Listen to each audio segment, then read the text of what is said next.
بسم اللہ الرحمن الرحیم شهر رمضان الذي أنزل فيه القرآن هدى للناس وبينات من الهدى والفرقان. اللہ کی تعریف بیان کرتے ہیں اور درود و سلام بھیجتے ہیں اللہ کے تمام پیغمبروں پر، خاص طور پر محمد صلی اللہ علیہ وسلم پر، جن کے ذریعے اللہ تعالیٰ نے اسی مہینے میں قرآن نازل کر کے ہماری ہدایت کا سامان کیا.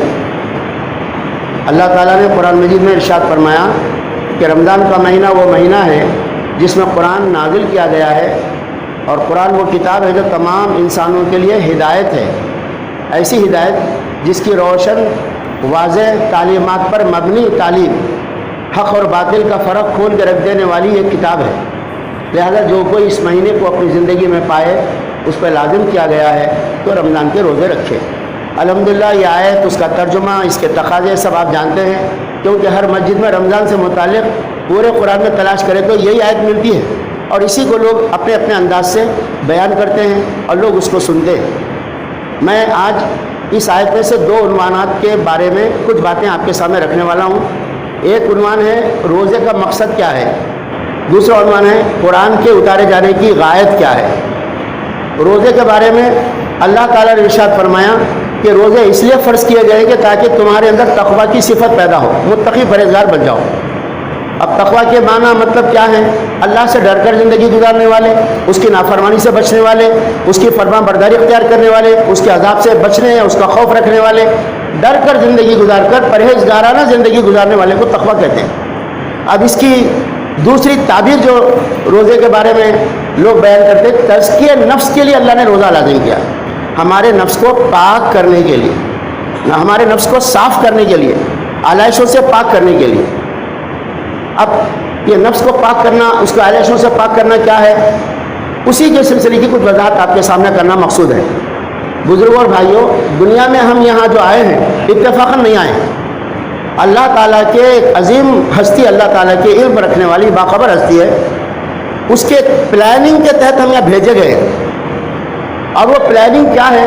امتحان ہے ہمارا. اللہ کی پلاننگ ہمارے امتحان ہے اس کے اندر، اور وہ پلاننگ 4 دشمنوں سے مقابلہ کرنے کے لیے ہم کو یہاں پر بھیجا گیا. اس میں دشمنوں سے مقابلہ کر کے ثابت کرنا ہے کہ ہم اللہ کے وفادار ہیں، کسی اور کے وفادار نہیں ہیں. تو پہلا دشمن ہمارا نفس ہے. ہمارا نفس برائیوں پر ہم کو مسلسل 24 گھنٹے آنکھ کھلے جب سے آنکھ بند ہونے تک مسلسل کوشش کرتا رہتا ہے اللہ کے راستے سے بھٹکانے کے لیے، خواہشوں میں ڈوب جانے کے لیے، اللہ کی نافرمانی کے مزے لوٹنے کے لیے. اس کے بارے میں قرآن مجید میں یوسف علیہ السلام نے اپنی زبان سے کہا تھا، ان النفس لامارۃ بالسوء، نفس تو برے کاموں پر آمادہ کرتا ہی رہتا ہے. قرآن میں لیجیے اللہ نے آیت، نفس برے کاموں پر آمادہ کرتا رہتا ہے. اس سے مقابلہ کرنا ہے، نفس تو نظر نہیں آتا اور یہ مستقل 24 گھنٹے ڈیوٹی کر رہا ہم کو ہٹانے کی. تو اس کے لیے اللہ تعالیٰ نے روزے لازم کیے، جس میں 14 گھنٹے ہم یہ دیکھ کر زندگی گزارتے ہیں کہ کہیں نفس کے ہم خواہشوں کے تابع تو نہیں ہو گئے، اللہ کے حکم کے تابع رہنے کے بجائے.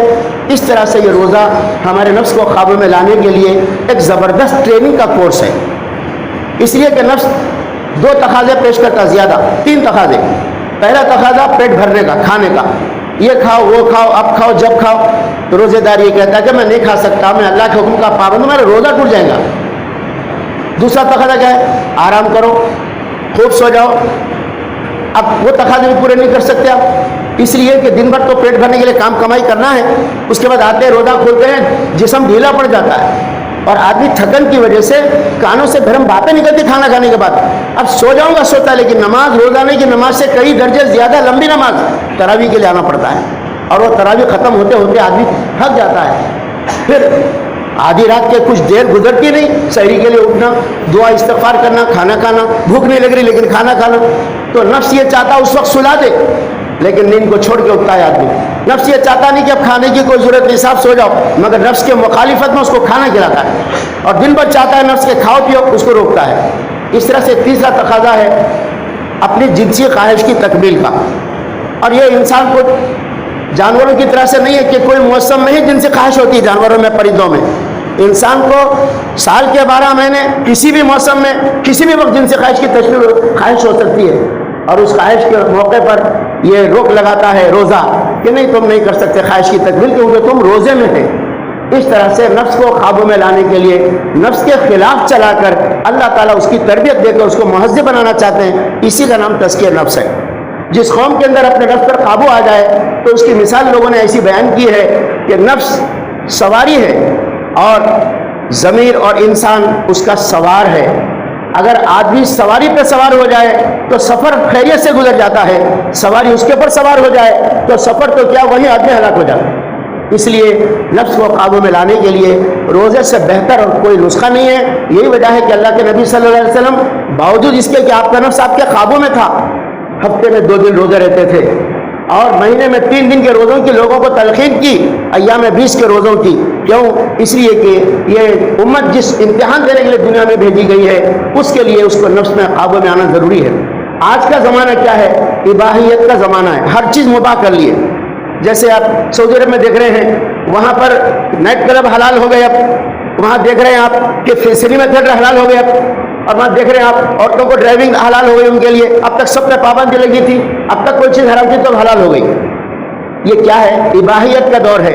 ساری دنیا میں امریکہ کا ڈنکا گونج رہا ہے اور امریکہ کے لوگ وہ ہیں جو خواہش میں آئے وہ کرنا, موج مستی کی زندگی گزارنا, یہی ان کا اصل ایم ہے. لہذا ساری دنیا میں اپنے تہذیب کو, تمدن کو, کلچر کو وہ درآمد کر رہے ہیں اور اس طرح سے لوگ اس اباحیت کے اندر مبتلا ہو گئے ہیں. اور رمضان کا روزہ اباحیت, نفس پرستی, خواہش کی غلامی سے نکالنے کے لیے بہترین ذریعہ ہے. اس کے بعد دوسرا دشمن ہمارے بیوی بچے. قرآن میں کہا گیا ہے کہ ان من ازواجکم واولادکم عدو لکم, تمہارے بیویوں میں سے بعض اور تمہاری اولاد میں سے بعض تمہارے دشمن ہیں. فاحذروہم, ان سے ہوشیار رہو, بچ کے رہو. یہ بیوی بچے دشمن ہونے کا مطلب کیا ہے؟